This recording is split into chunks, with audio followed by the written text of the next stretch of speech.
لبيك اللهم لبيك لبيك لا شريك لك لبيك. Assalamualaikum warahmatullahi wabarakatuh. Teman-teman sekalian, kali ini saya ingin memberikan tips kepada teman-teman bagaimana memilih travel haji umroh yang baik.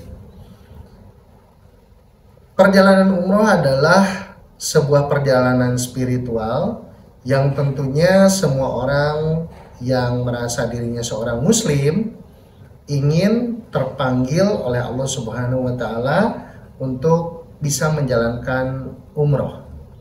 Jadi persoalan umroh bukan hanya kesiapan dari sisi finansial, tetapi juga karena Allah memampukan, Allah yang memanggil kita.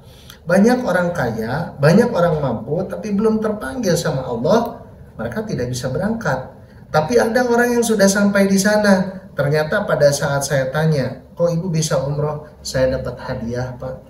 Kok ibu bisa datang ke sini? Saya diumrohkan sama anak saya. Kok ibu bisa dapat ke sini? Saya diumrohkan sama kantor, Pak. Saya dapat reward dan lain-lain. Saya nyicil, Pak, tapi saya sebetulnya mampu, Pak. Jadi sebenarnya ketika ada orang yang sudah berada di sana, sudah berada di Baitullah, sudah ada di rumahnya Allah Subhanahu wa Ta'ala, itu semua karena Allah yang memanggil. Jadi Bapak Ibu, berbahagialah orang yang sudah diberikan kesempatan oleh Allah Subhanahu wa Ta'ala, orang yang sudah diberi kemampuan dan bisa hadir di sana, bisa datang ke Baitullah, ya, bisa melaksanakan rukun-rukun umroh dan juga bisa berkunjung ke makam Rasulullah di Masjid Nabawi di Madinah. Jadi teman-teman, ada tips bagaimana memilih travel yang baik. Yang pertama tentunya adalah dari sisi legalitas. Izinnya pertanyakan apakah sudah mendapatkan izin resmi atau belum. Ya, karena kita juga banyak mendengar, banyak cerita, banyak travel-travel yang menawarkan harga yang sangat murah, tapi ternyata pada saat waktunya harus berangkat tidak bisa berangkat. Ya, terlunta-lunta di bandara. Banyak sekali yang seperti itu. Maka dengan tips ini mudah-mudahan teman-teman bisa memilih travel yang baik. Yang dilihat pertama adalah dari sisi legalitas, terdaftar resmi sebagai penyelenggara travel atau haji, ya, umroh dan lain sebagainya. Yang kedua, teman-teman, tentu dilihat juga dari sisi kepercayaan penyelenggaraan selama menjalankan usahanya.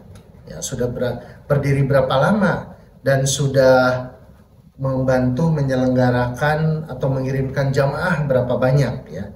Itu juga menjadi penting. Kemudian keberadaan kantor cabangnya bisa kita validasi, bisa kita telusuri, lalu kepemilikannya siapa, ya. Jadi di situ teman-teman jangan tertarik hanya harga murah, karena semua perjalanan juga ada biayanya. Di sana ada biaya pesawat, ada biaya hotel, biaya pelayanan, biaya makan. Ya tentu kalau tidak masuk akal karena murah, lebih baik pertimbangkan kembali, ya. Karena ini adalah perjalanan spiritual yang harus kita maknai dengan baik seperti itu. Kemudian juga teman-teman dalam memilih travel dan haji ini kita lihat dari sisi fikih umrohnya. Apakah travel ini menjalankan fikih umroh dengan benar? Misalnya mengajarkan kita saat manasik, bagaimana cara sholat di perjalanan, bagaimana dengan wudhu yang benar, bagaimana menjalankan umrohnya, apakah sudah benar atau belum. Lalu pada saat ke tempat-tempat yang baik, apakah ada pemaknaan, ya, kemudian sejarah yang disampaikan, supaya sepulang kita dari sana kita membawa cerita, kita meningkat keimanannya, kita juga pahalanya dilipat gandakan oleh Allah Subhanahu wa taala dan menjadi haji atau umroh yang mabrur. Ya, demikian, semoga tips ini bermanfaat untuk Anda sekalian. Wassalamualaikum warahmatullahi wabarakatuh. لبيك اللهم لبيك